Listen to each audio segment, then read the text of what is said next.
Boa noite, amados. Paz do Senhor. Eu queria que você abrisse a Bíblia lá em Lucas. Lucas capítulo 1.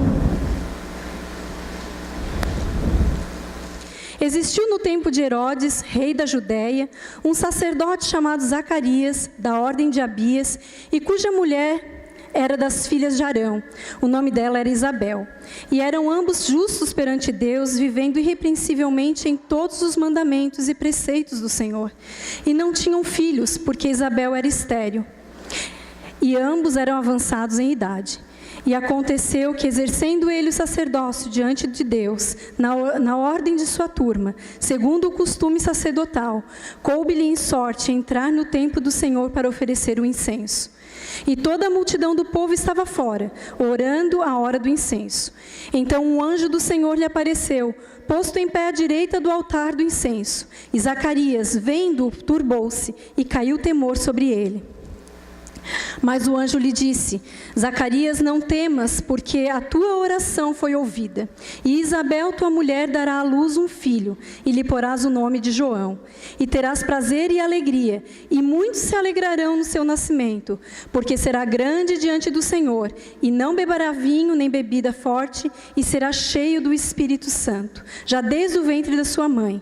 E converterá muitos dos filhos de Israel ao Senhor seu Deus. E irá diante dele no espírito e virtude de Elias, para converter o coração dos pais aos filhos, e os rebeldes à prudência dos justos, com o fim de preparar ao Senhor um povo bem disposto. Disse então Zacarias ao anjo: Como saberei isso? Pois eu já sou velho e a minha mulher avançada em idade. E respondendo o anjo, disse-lhe: Eu sou Gabriel, que assisto diante de Deus, e fui enviado a falar-te e dar-te essas alegres novas. Todavia ficarás mudo, e não poderás falar até o dia em que essas coisas aconteçam. Porquanto não creste nas minhas palavras, que a seu tempo se hão de cumprir. E o povo estava esperando a Zacarias e maravilhava-se de que tanto se demorasse no templo. E saindo ele, não lhes podia falar, e entenderam que tivera alguma visão no templo. E falava por acenos e ficou mudo. E sucedeu que, terminados os dias do seu ministério, voltou para sua casa. E depois daqueles dias, sua mulher concebeu, e por 5 meses se ocultou, dizendo: Assim me fez o Senhor nos dias em que atentou em mim, para destruir o meu opróbrio entre os homens. Amém? Lucas, ele é um escritor, ele é um historiador da igreja primitiva. Lucas não era um dos discípulos de Jesus. Lucas provavelmente se converteu com o apóstolo Paulo, viajou com o apóstolo Paulo, mas o que me chama a atenção em Lucas, porque ele era um médico, ele era uma pessoa letrada, e ele dá todos os detalhes e alguns diagnósticos, nos mostrando que a fé cristã, ela não é algo que a gente simplesmente fecha os olhos e crê. Não, o cristianismo, a fé cristã nos chama a verificar e comprovar por nós mesmos que Jesus Cristo é o Senhor, que Ele vive, Ele esteve nessa terra, morreu, ressuscitou e está à direita de Deus Pai. Amém, aleluia, glória a Deus por isso. E Lucas, então, ele foca muito o Evangelho. Ele escreve esse Evangelho e também o livro de Atos a Teófilo. Teófilo a gente não sabe quem é, não sabe se ele era um financiador de Lucas, se era apenas uma pessoa interessada na nova religião que estava surgindo. Mas Lucas escreve dando todos os detalhes, contando os fatos que aconteceram na vida de Jesus e depois também na igreja primitiva. O interessante é que o nome Teófilo, ele significa aquele que ama a Deus. Então Lucas foi escrito para mim, foi escrito para você? Atos também foi endereçado a Teófilo. Então todos nós não deveríamos deixar de ler, de ler o Evangelho, de ler a história em Atos, porque essas cartas foram escritas para nós. Amém?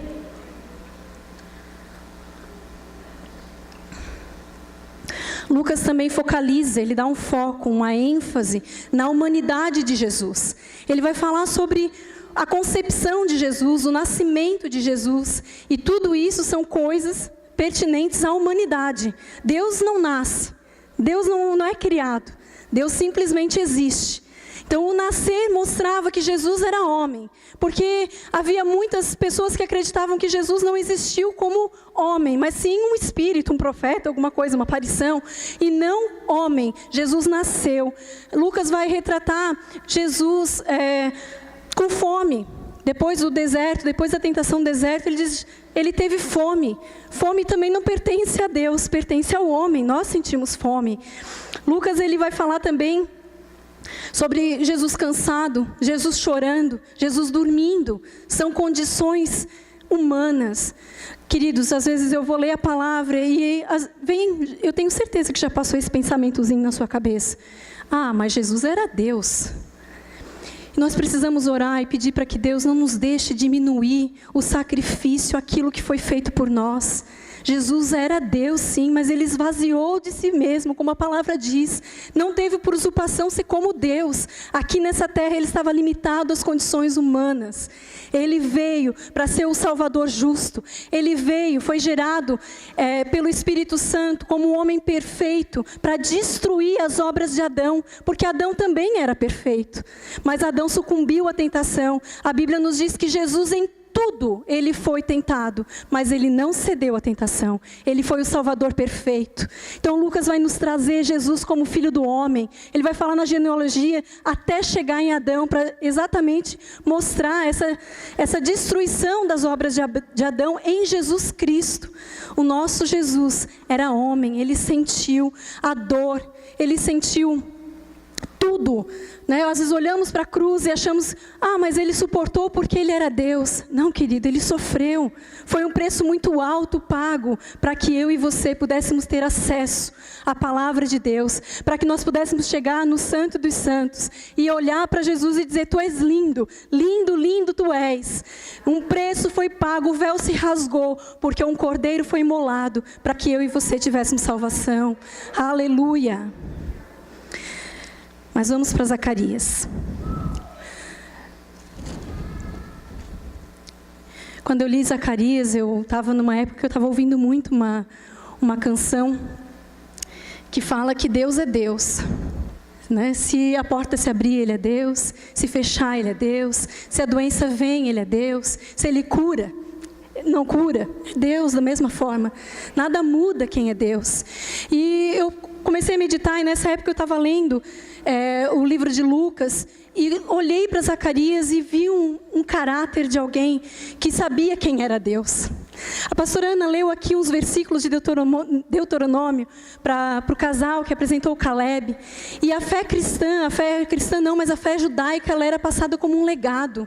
Né? Deus deu os mandamentos, as coisas que Deus fez ao povo, isso era passado de pai para filho, de filho para o neto, né? E assim vai. Era passado de um para o outro. A fé judaica é um legado, a fé cristã é um legado. E nós temos que nos perguntar o que nós temos deixado. Né? A gente vai ver o povo falando, quando fala, não servia apenas ao seu Deus, mas o Deus dos seus pais. Gideão, quando é chamado pelo anjo, ele diz, Deus está comigo. O que aconteceu das maravilhas que os nossos pais nos contaram? A fé deles era edificada numa linhagem de passar de pai para filho. E o que nós temos passado? Zacarias, então, ele seguia na fé que ele tinha recebido de seus pais. E o que me chama a atenção é que quando o anjo vem e fala com Zacarias, Zacarias, não temas, porque a tua oração foi ouvida. E é engraçado porque Zacarias, ele já estava velho, a mulher dele já estava velha. E pela resposta que ele dá ao anjo depois, nós podemos deduzir que ele já não orava mais por esse filho. Ele já não pedia mais esse filho a Deus. Provavelmente pedia isso quando ele era novo. Mas à medida que a impossibilidade humana foi tomando conta do seu corpo, ele já não clamava mais por isso. Até aqui, até o anjo aparecer, Zacarias talvez tivesse recebido como um não de Deus. Deus não me dará filhos. Amados, um filho era algo muito importante. Era uma herança do Senhor. É uma herança, porque a palavra nos diz isso. Fico triste quando às vezes eu vou conversar com algum casal que já está casado há algum tempo e pergunta, e quando vem os bebês? Quem me conhece sabe que eu amo uma notícia de gravidez. E a pessoa diz, não, eu preciso pagar minha casa primeiro, eu quero viajar, eu tenho que fazer isso, fazer aquilo outro, eu quero dormir. E parece que o filho vai destruir a vida da pessoa. Amados, um filho, ele abençoa. Um filho, a maternidade, a paternidade foi algo gerado no coração de Deus. Deus sabia que depois do pecado nós nos tornaríamos tão egoístas. Um filho faz você olhar, parar de olhar para si mesmo, para olhar para ele, para um filho, para alguém fora de você. Um filho te faz compadecer quando você fica sabendo da morte de um filho de alguém, de um acidente. Você olha e pensa, é filho de alguém, como está essa mãe agora? Como está esse pai agora? Te leva a se compadecer. A maternidade é algo que ninguém devia deixar de experimentar. Porque ali você já não olha mais para você, já não pensa, eu quero ter, eu quero fazer. Mas você olha para o seu filho e quer que tudo vá bem. E você começa a renunciar à sua própria vida para que ele possa ser alguém, para que ele possa ter alguma coisa. A maternidade vem do coração de Deus e esse povo entendia muito bem, justamente por isso. Porque um filho significava que o Senhor visitou aquele casal. Era uma bênção. Assim como também não ter filhos era uma vergonha. Significava que Deus não tinha abençoado. Olha o que Isabel diz no final, no último versículo que nós lemos.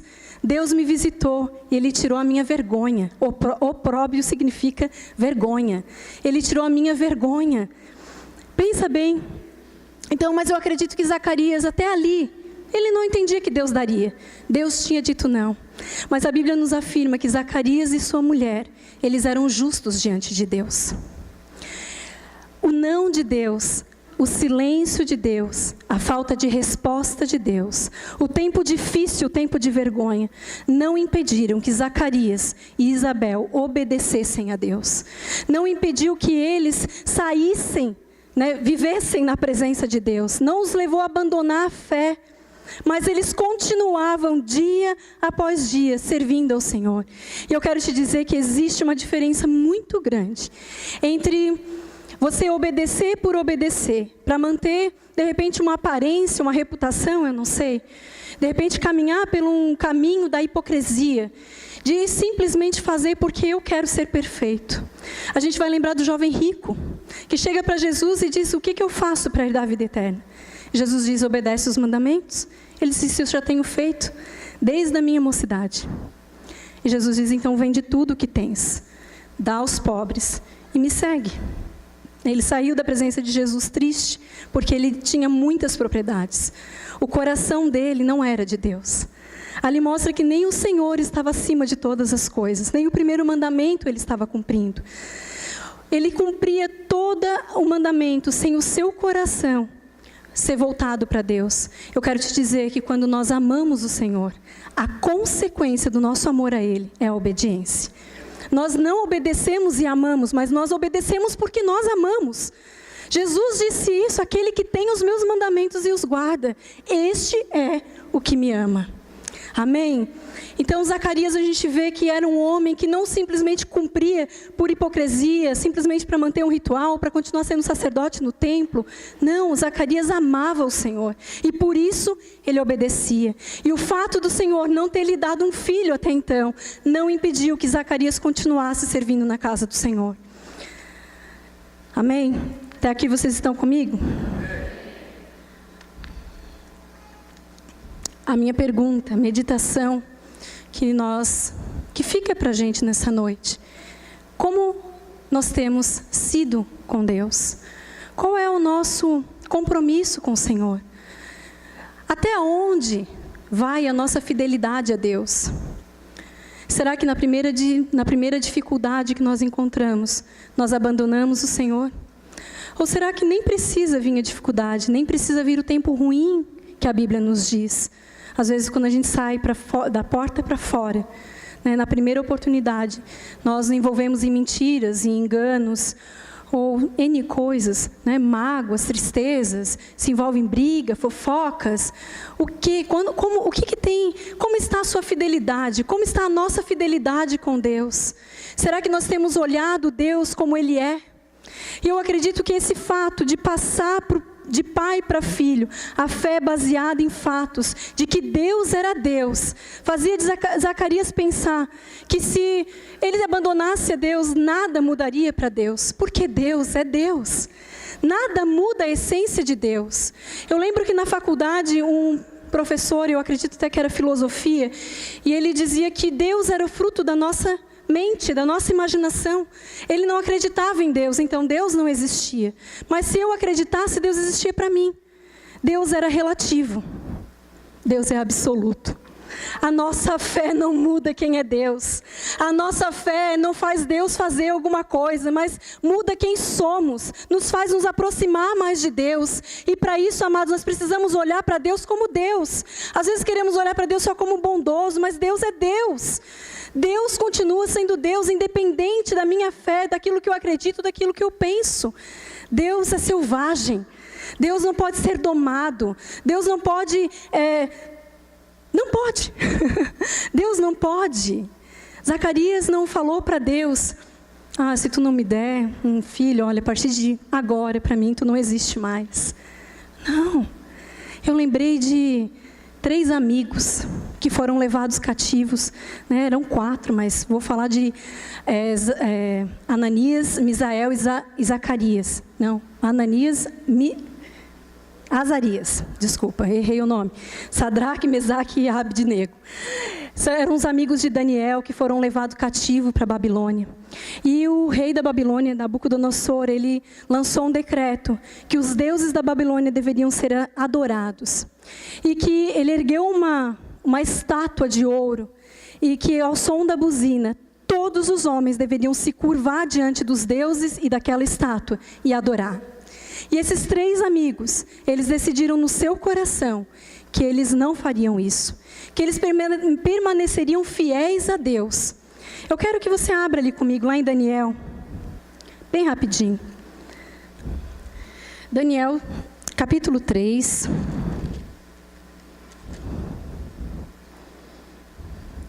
Daniel 3. Vamos ler o 15. Tá? A partir do 15 ali.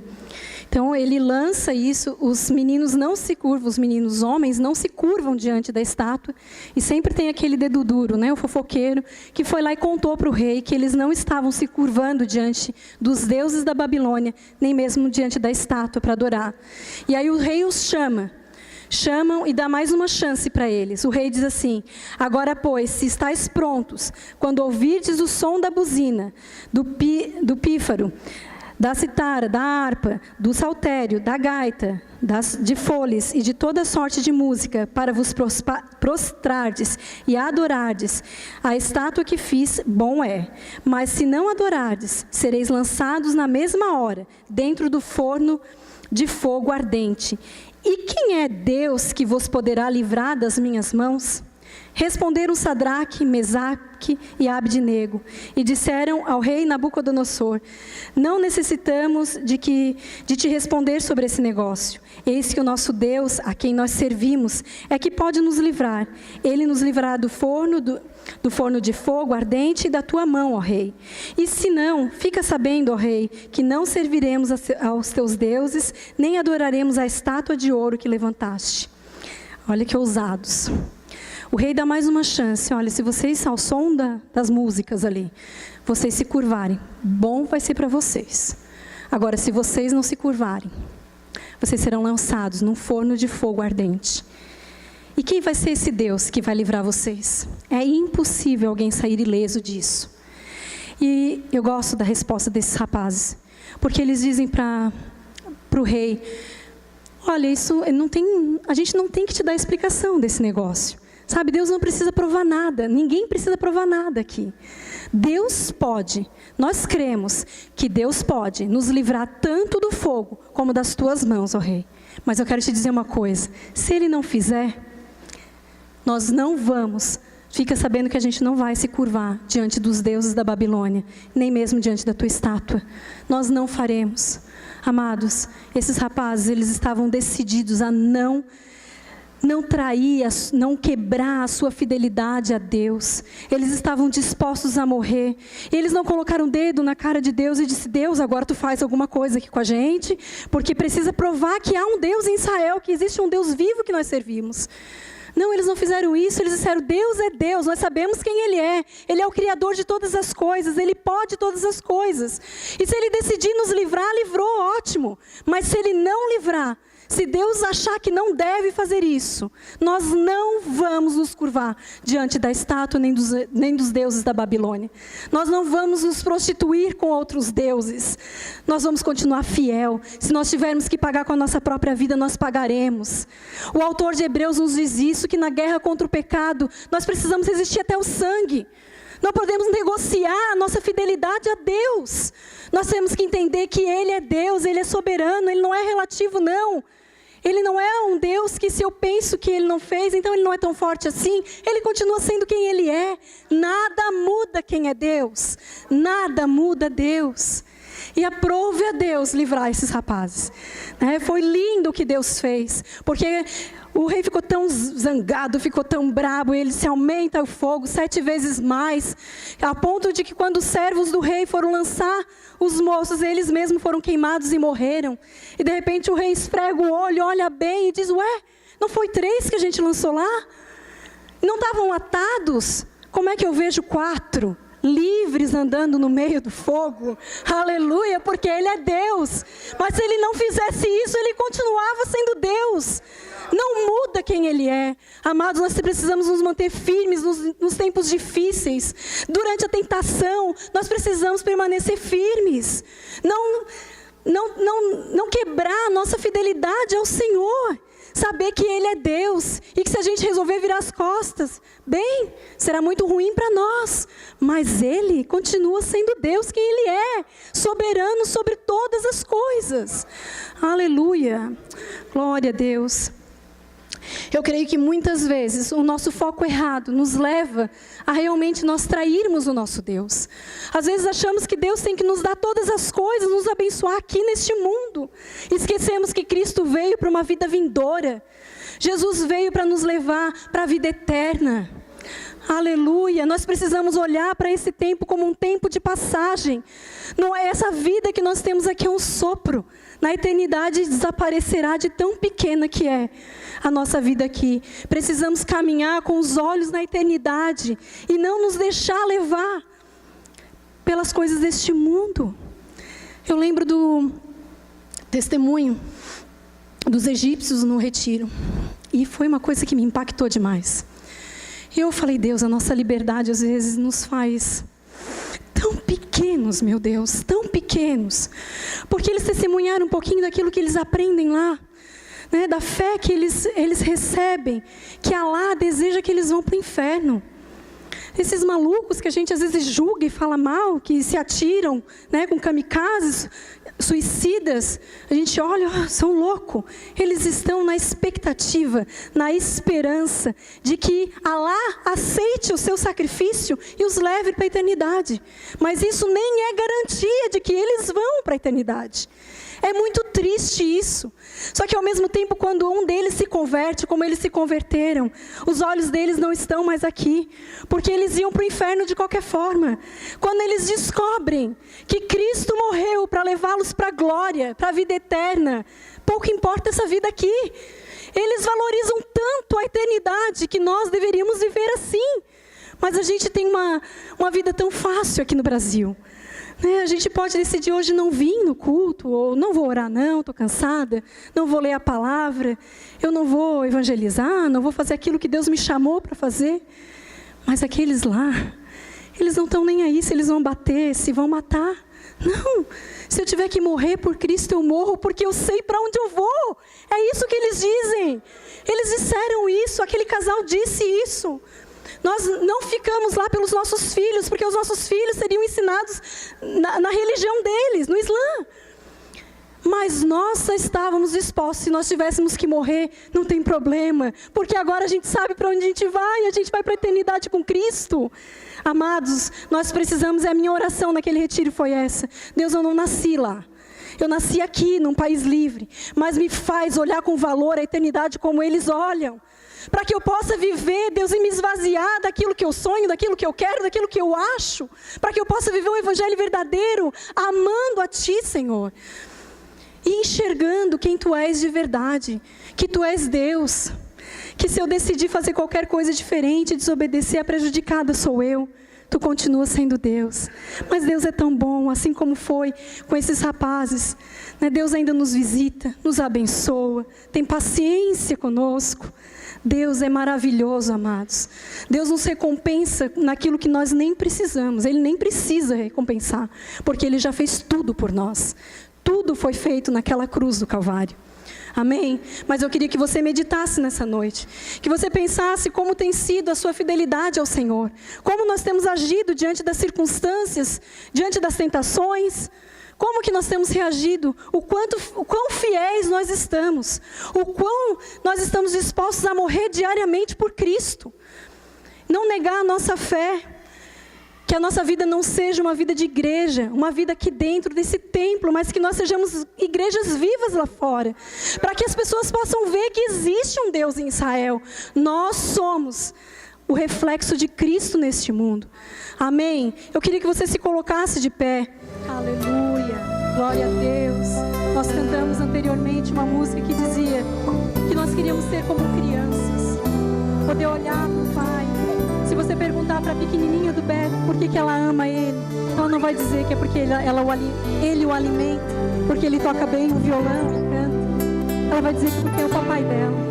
Que nós possamos amar o Senhor, renovar o nosso amor por quem Ele é, não pela sua mão, não por aquilo que Ele faz.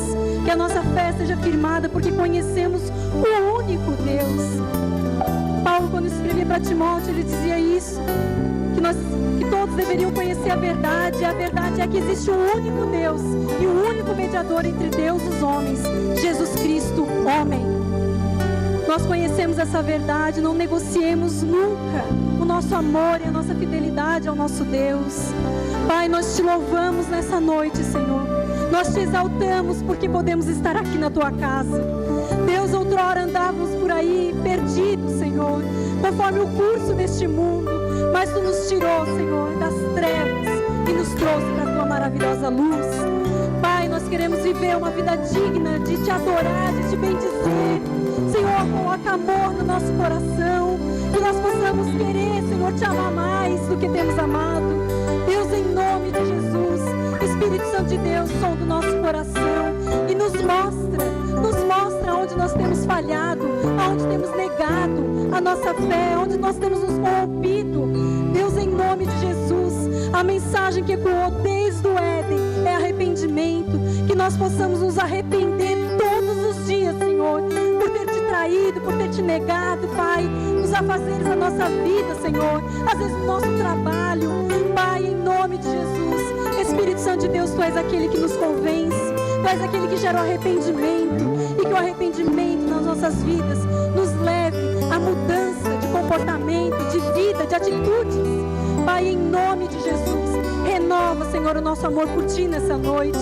Deus, nos capacita a viver, Senhor, uma vida com sabedoria diante da Tua casa, diante da Tua face, Te conhecendo como Tu és, não aquilo que Tu fazes somente, Deus, mas por quem Tu és, Pai.